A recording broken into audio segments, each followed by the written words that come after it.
ដូចភ្នំសង្កត់ពេលបងក្បត់ពាក្យសំដីបងឯងបានចិញ្ចៀនពេលឆ្នៃបងភ្លេចសំដីចិញ្ចៀនផ្កា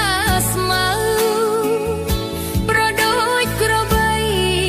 ថាបេះដូងអូនពណ៌ខ្មៅ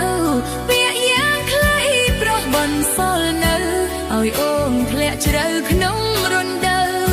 ទុកសន្យាស្រុកសេមាសលេកាល3ឆ្នាំមុនភ្លេចរត់ទីព្រោះមានរថយន្តបញ្ឈឺចិត្តអូនឲ្យខ្មាស់អ្នកស្រុកអូនត្រូវអួតឈាមនៅក្រោមភ្នំតុកឃើញប្រុសស្នេហ៍ក្បត់នៅនឹងមុខបាត់អស់ក្តីសុខ